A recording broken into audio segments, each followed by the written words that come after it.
BMC news live from Kochi Malayalam വാർത്തകൾ നിങ്ങൾക്കായി അവതരിപ്പിക്കുന്നത് Cochin Kalabhavan Angamaly franchise powered by Heal Life Thottakkattukara Nazareth Villas and BMC production Angamaly. നമസ്കാരം, BMC radio Malayalam വാർത്തകളിലേക്ക് സ്വാഗതം. ഞാൻ ധനു കൃഷ്ണ. കുവൈറ്റ് ദുരന്തത്തിൽ മരിച്ച മലയാളികളുടെ മൃതദേഹങ്ങൾ കൊച്ചി വിമാനത്താവളത്തിൽ പൊതുദർശനത്തിന് വയ്ക്കുമെന്നും ഇതിനുള്ള ഒരുക്കങ്ങൾ പൂർത്തിയായെന്നും മന്ത്രി കെ രാജൻ. മന്ത്രിമാരടക്കമുള്ളവർ ഇവിടെ വെച്ച് അന്തിമോപചാരം അർപ്പിക്കും. മൃതദേഹങ്ങൾ വീടുകളിലേക്ക് കൊണ്ടുപോകാനുള്ള ആംബുലൻസുകളും സജ്ജമാണ്. കേരളം തമിഴ്നാട് സ്വദേശികളുടെ മൃതദേഹങ്ങൾ റോഡ് മാർഗം അവരവരുടെ ഭവനങ്ങളിലേക്ക് കൊണ്ടുപോകും. കർണാടക സ്വദേശിയുടെ മൃതദേഹം വിമാനമാർഗം കൊണ്ടുപോകുമെന്നാണ് അറിയിച്ചിരിക്കുന്നതെന്നും മന്ത്രി പറഞ്ഞു. അതേസമയം 31 ഇന്ത്യക്കാരുടെ മൃതദേഹങ്ങളുമായി പുറപ്പെട്ട വിമാനം 10:30 കൊച്ചിയിലെത്തി. 23 മലയാളികളുടെയും 7 തമിഴ്നാട് സ്വദേശികളുടെയും 1 കർണാടക സ്വദേശിയുടെയും മൃതദേഹമാണ് വിമാനത്തിലുള്ളത്. കേന്ദ്ര വിദേശകാര്യ സഹമന്ത്രി കീർത്തി വർദ്ധൻ സിംഗ് മൃതദേഹത്തെ അനുഗമിക്കുന്നുണ്ട്. നീണ്ട 54 വർഷത്തിനു ശേഷം കൊച്ചി നഗരത്തിന് പുതിയ മാസ്റ്റർ പ്ലാൻ 25 വർഷത്തെ നഗരവികസന വിഭാവനം ചെയ്യും വിധം അമൃത് പദ്ധതിയുടെ കീഴിൽ തയ്യാറാക്കിയ പുതിയ മാസ്റ്റർ പ്ലാനിന് സർക്കാരിന്റെ അംഗീകാരം ലഭിച്ചു.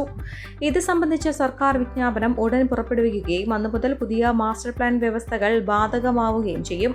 വിജ്ഞാപന തീയതിക്ക് ശേഷം എല്ലാ കെട്ടിട നിർമ്മാണങ്ങളുടെ വികസനവും ഈ പ്ലാനിന് അനുസൃതമായാണ് നടത്തേണ്ടത്. പുതിയ മാസ്റ്റർ പ്ലാൻ നിലവിൽ വന്നതോടെ ഇതുവരെ ബാധകമായിരുന്ന 1991 സ്ട്രക്ചർ പ്ലാൻ നഗരസഭാ പ്രദേശത്ത് മാത്രം റദ്ദായതായും അധികൃതർ വ്യക്തമാക്കി. ഒപ്പം കോർപ്പറേഷൻ പ്രദേശത്ത് ബാധകമായിരുന്ന 21 ഡീറ്റെയിൽസ് ടൗൺ പ്ലാനിംഗ് സ്കീമുകളിൽ 19 DTP സ്കീമുകളും റദ്ദായി. 1970-ലാണ് ഏറ്റവും അവസാനമായി കൊച്ചി നഗരത്തിന്റെ മാസ്റ്റർ പ്ലാൻ തയ്യാറാക്കിയത്. പിന്നീട് ദിനേശ് മണി മേയറായിരുന്ന കാലഘട്ടത്തിൽ മാസ്റ്റർ പ്ലാൻ തയ്യാറാക്കാനുള്ള പരിശ്രമം നടന്നെങ്കിലും ഫലപ്രാപ്തിയിലെത്തിയില്ല. മാസ്റ്റർ പ്ലാൻ കമ്മിറ്റിയുടെ നേതൃത്വത്തിൽ സുദീർഘമായ പരിശ്രമങ്ങൾക്കൊടുവിലാണ് കരട് മാസ്റ്റർ പ്ലാൻ തയ്യാറാക്കി വിജ്ഞാപനം ചെയ്തത്. കൗൺസിലിന്റെ പ്രത്യേക യോഗങ്ങൾ, വിവിധ സംഘടനകളുമായുള്ള ചർച്ചകൾ, MP, MLA ഉൾപ്പെടെയുള്ള ജനപ്രതിനിധികളുമായുള്ള ചർച്ചകൾ എന്നിവയ്ക്ക് ശേഷമാണ് മാസ്റ്റർ പ്ലാൻ തയ്യാറാക്കിയതെന്നും ബന്ധപ്പെട്ടവർ വ്യക്തമാക്കി. വിശദമായ പരിശോധനയ്ക്ക് ശേഷമാണ് തദ്ദേശ സ്വയംഭരണ മന്ത്രി ഉൾപ്പെടെയുള്ളവർ പ്ലാനിന് അംഗീകാരം നൽകിയത്. വാഹനങ്ങൾ ഉപയോഗിച്ചുള്ള വിദ്യാർത്ഥികളുടെ അഭ്യാസ പ്രകടനം ക്യാമ്പസുകളിൽ വേണ്ടെന്ന് ഹൈക്കോടതി. വാഹനങ്ങളിലെ നിയമവിരുദ്ധമായ കൂട്ടിച്ചേർക്കലുകൾ സംബന്ധിച്ച കേസ് പരിഗണിക്കുമ്പോഴാണ് കോടതിയുടെ നിർദ്ദേശം. ഇക്കാര്യത്തിൽ സർക്കാർ ശക്തമായ നടപടി സ്വീകരിക്കണമെന്നും ഹൈക്കോടതി നിർദ്ദേശിച്ചു. കാറിൽ നീന്തൽക്കുളമുണ്ടാക്കിയ യൂട്യൂബ് വ്ലോഗർ സഞ്ജു ടെക്കിയുടെ നിയമലംഘനത്തെ ഹൈക്കോടതി കഴിഞ്ഞ ദിവസം വിമർശിച്ചിരുന്നു. വാഹനങ്ങളിൽ മാറ്റം വരുത്തുന്നവർക്കെതിരെ കർശന നടപടി സ്വീകരിക്കണമെന്നും ഉത്തരവിൽ പറയുന്നു. നിയമലംഘനം നടത്തുന്ന വ്ലോഗർമാരുടെ കാര്യത്തിൽ ശക്തമായ നടപടി വേണമെന്നും ഹൈക്കോടതി പറഞ്ഞിരുന്നു. വാഹനങ്ങൾ ഉപയോഗിച്ചുള്ള വിദ്യാർത്ഥികളുടെ അഭ്യാസ പ്രകടനം ക്യാമ്പസുകളിൽ ഇനി ആവശ്യമില്ല. ഇപ്പോൾ റിക്കവറി വാനുകളും ക്രെയിനുകളും വരെ ക്യാമ്പസുകളിൽ കൊണ്ടുവരുന്നുണ്ടെന്നും കോടതി ചൂണ്ടിക്കാട്ടി. എന്നാൽ ഇക്കാര്യത്തിൽ കോളേജ് പ്രിൻസിപ്പൽമാർക്ക് നിർദ്ദേശം നൽകിയതായും സർക്കാർ കോടതി അറിയിച്ചു. ബസ്സുകളുടെ അടക്കം പല പൊതുവാഹനങ്ങളുടെയും ബ്രേക്ക്, ലൈറ്റ് എന്നിവ പ്രവർത്തിക്കുന്നില്ലെന്നും കോടതി നിരീക്ഷിച്ചു. ഇക്കാര്യത്തിൽ മോട്ടോർ വാഹന വകുപ്പ് ഉദ്യോഗസ്ഥരുടെ സജീവ ഇടപെടൽ ഉണ്ടാവണമെന്നും കോടതി നിർദ്ദേശിച്ചു. കോവിഡാനന്തര കാലഘട്ടത്തിൽ ജീവനശൈലി രോഗങ്ങളുള്ളവർക്ക് സന്തുലിതമായ ആരോഗ്യ പരിപാലനത്തിന് ആലുവയ്ക്കടുത്ത് തോട്ടക്കാട്ടുകര ജംഗ്ഷനിൽ ഹീൽ ലൈഫ് തുറന്ന പ്രവർത്തനം ആരംഭിച്ചിരിക്കുന്നു. ഫിസിയോതെറാപ്പി, സൈക്കോളജി, ആയുർവേദ ചികിത്സകൾക്കായി 8089011772 ബന്ധപ്പെടാവുന്നതാണ്. ചെറുവണ്ണൂരിൽ സ്കൂൾ വിദ്യാർത്ഥിനിയെ ബസ് ഇടിച്ച് തെറിപ്പിച്ച സംഭവത്തിൽ കർശന നടപടിയെടുക്കണമെന്ന് ഹൈക്കോടതി. അശ്രദ്ധവും അപകടകരവുമായ രീതിയിലാണ് ഡ്രൈവർ ബസ് ഓടിച്ചത്. ബസ് സുരക്ഷാ നിയമങ്ങൾ ലംഘിച്ചിട്ടുണ്ടെന്ന് ഡിവിഷൻ ബെഞ്ച് നിരീക്ഷിച്ചു. മാധ്യമങ്ങൾ നൽകിയ ദൃശ്യങ്ങൾ ശ്രദ്ധയിൽപ്പെട്ടുവെന്ന് വ്യക്തമാക്കിയാണ് ഹൈക്കോടതിയുടെ നിർദ്ദേശം. ബ്ലോഗർ സഞ്ജു ടെക്കിക്കെതിരെ സ്വമേധയായി എടുത്ത ഹർജി പരിഗണിക്കവെയാണ് ഹൈക്കോടതിയുടെ നടപടി.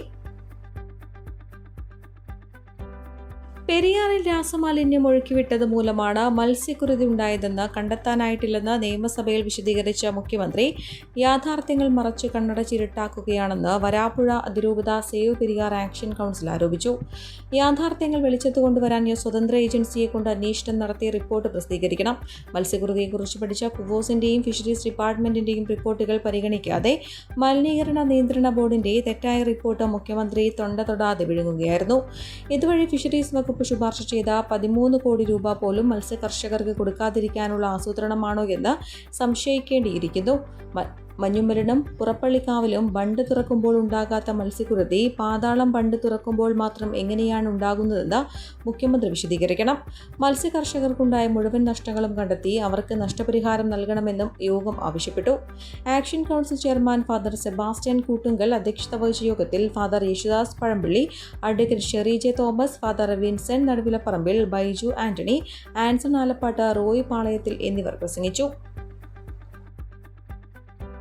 ആൾമാറാട്ടത്തിലൂടെ തട്ടിപ്പ് നടത്തി മുങ്ങി നടന്നിരുന്ന തിരുവനന്തപുരം സ്വദേശിയായ പ്രതിയെ കൊച്ചി സിറ്റി പോലീസ് പിടികൂടി. ശാർക്കര പുതുക്കരി നെട്ടേക്ക വിളാകം വീട്ടിൽ ഷൈൻ സത്യപാലൻ എന്നയാളാണ് പിടിയിലായത്. 2007 മുതൽ വ്യാജരേഖകൾ ചമച്ച് ഒട്ടേറെ പേരിൽ നിന്നും പണം തട്ടിയതുമായി ബന്ധപ്പെട്ട കേരളത്തിലുടനീളം നിരവധി കേസുകൾ ഇയാളുടെ പേരിൽ രജിസ്റ്റർ ചെയ്തിരുന്നു. ആഡംബര കാറുകളിലും മറ്റും സഞ്ചരിച്ച് ആർമിയിലെ ഉന്നത ഉദ്യോഗസ്ഥരാണെന്നും തനിക്ക് ഉന്നതങ്ങളിൽ ബന്ധമുണ്ടെന്നും ജോലി വാങ്ങിത്തരാമെന്നും പറഞ്ഞ് പണം വാങ്ങി കടന്നു കളയുകയാണ് ഇയാളുടെ രീതി. ഏറെ നാളായി മുങ്ങി നടന്നിരുന്ന ഇയാൾക്കെതിരെ കോടതി വാറന്റ് പുറപ്പെടുവിച്ചു. തുടർന്നുള്ള തെരച്ചിലിലാണ് കടവന്ത്ര പോലീസ് ഇയാളെ അറസ്റ്റ് ചെയ്തത്. ഡോക്ടർ സിദ്ദീഖ് അബ്ദുറഹ്മാൻ എന്ന പേരിൽ വ്യാജ ആധാർ കാർഡ് ഉണ്ടാക്കി തട്ടിപ്പുകൾ നടത്തിയിട്ടുള്ളതായും പോലീസ് കണ്ടെത്തി. കളമശ്ശേരി പോലീസ് സ്റ്റേഷനിലും ജോലി തട്ടിപ്പുമായി ബന്ധപ്പെട്ട ഇയാളുടെ പേരിൽ കേസ് നിലവിലുണ്ട്. കൂടുതൽ പേർ ഇയാളുടെ തട്ടിപ്പിന് ഇരയായിട്ടുണ്ടോ എന്ന് പോലീസ് അന്വേഷിച്ചു വരികയാണ്. ഈ വാർത്തയോടുകൂടെ BMC റേഡിയോ മലയാളം വാർത്തകൾ സമാപിക്കുന്നു. നന്ദി, നമസ്കാരം.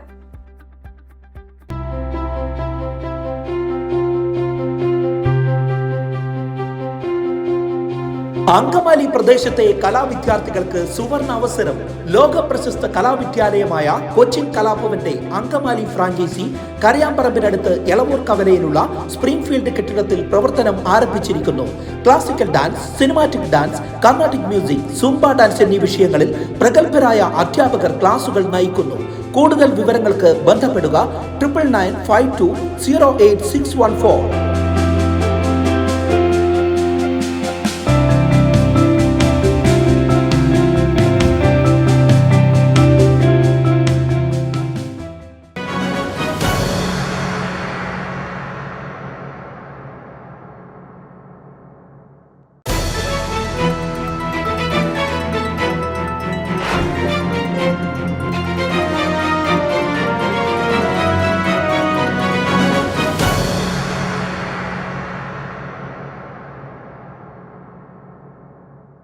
BMC news live from Kochi. Malayalam വാർത്തകൾ നിങ്ങൾക്കായി അവതരിപ്പിക്കുന്നത് Cochin Kalabhavan Angamaly franchise, powered by Heal Life Thottakkattukara, Nazareth Villas and BMC production Angamaly.